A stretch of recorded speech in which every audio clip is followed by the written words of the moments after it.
Question number 3 to Swa. If HCF of 408 and 1032 is expressible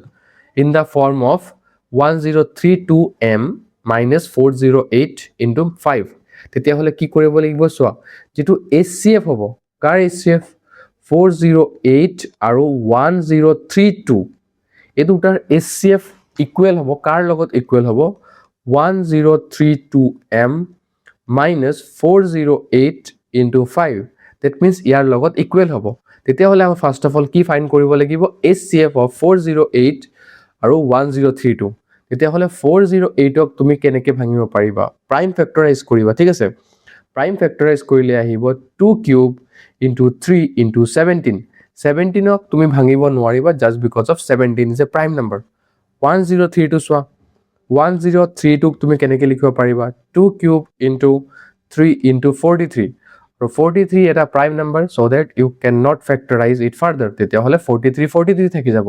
এতিয়া HCF ৰ ক্ষেত্ৰত কি হয় HCF ৰ ক্ষেত্ৰত হয় common number with lowest power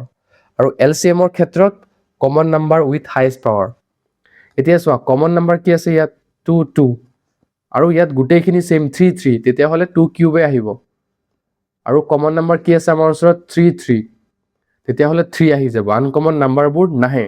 তেতিয়া হলে 2 2 are 4 4 2 are 8 3 8 are 24 তেতিয়া হলে HCF কিমান আহিলে আমাৰ 24 এই 24 টো ইয়াত পুট কৰি দিয়া তোমালোকে তেতিয়া হলে 1032m minus 408 into 5 যেতিয়া মাল্টিপ্লাই কৰিবা তেতিয়া তোমাৰ ওচৰত আনসাৰ আহিব 2040 আৰু এই 2040 টো এপিনে আহিলে কিমান হ'ব প্লাস হৈ যাব 2040 equals to 1032m that means যেতিয়া তোমালোকে দুটা ভ্যালু প্লাস কৰিবা তেতিয়া তোমাৰ ওচৰত আনসাৰ আহিব 2064 is equals to 1032m আৰু মই এতিয়া কি কৰিব লাগিব ইয়াত সব বস্তুখিনি আমি কি কৰিব পাৰিম ইয়াত both side চেঞ্জ কৰি লোৱা 1032m যেতিয়া both side চেঞ্জ হয় তেতিয়া হলে সাইন একো চেঞ্জ নহয় ঠিক আছে তেতিয়া হলে m টো ইয়াৰ লগত মাল্টিপ্লাই হৈ আছে এপিনে গলে কিমান হ'ব divide 2064 multiply by 1032 yeah 1s are etu 2s are তেতিয়া হলে তলৰ 1 ৰ ভ্যালু নাই therefore m is equals to 2 তেতিয়া হলে option number D হ'ব আমাৰ correct answer of question number 3 question number 4 to সোৱা কেনেকৈ আমি কৰিব পাৰিম if the LCM of two numbers suppose two number মই মানি লৈছো a আৰু b ঠিক আছে তেতিয়া হলে LCM of two numbers কিমান given আছে 3600 then which of the following numbers cannot be HCF কোনটো HCF হ'ব নোৱাৰিব ঠিক আছে কোনটো HCF হ'ব নোৱাৰিব কেনেকৈ ফাইন্ড কৰিবা যেতিয়া এনেকুৱা টাইপছৰ কোৱেশ্চন থাকিব তেতিয়া চাবা যে যেটো LCM থাকিব যদি LCM to the HCF divide গৈ আছে তেতিয়া হলে হি HCF হ'ব পাৰিব যদি ডিভাইড নাই যোৱা তেতিয়া হলে HCF হ'ব নোৱাৰিব অপচন নম্বৰ A টো লোৱা 3600 দি তুমি 600 ডিভাইড কৰা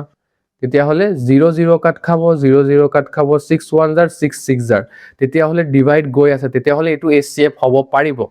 আৰু কোৱেশ্চনত কৈছে যে কোনটো HCF হ'ব নোৱাৰিব তেতিয়া হলে 600 টো নাহে অপচন নম্বৰ B টো সোৱা 500 আছে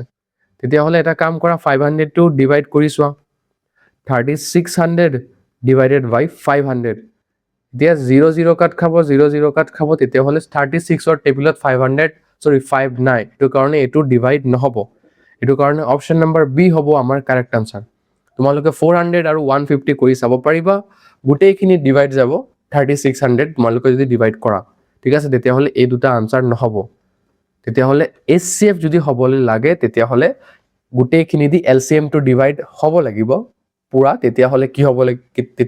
হ'ব এটো HCF হ'ব নহলে নহব তেতিয়া হলে 500 টু HCF নহব কাৰণ এটো 36 ৰ টেবুলত 5 sorry 5 ৰ টেবুলত 36 নাই তাৰ মানে ডিভাইড না যায় ঠিক আছে অপচন নম্বৰ বি হ'ব আমাৰ correct answer of question number 4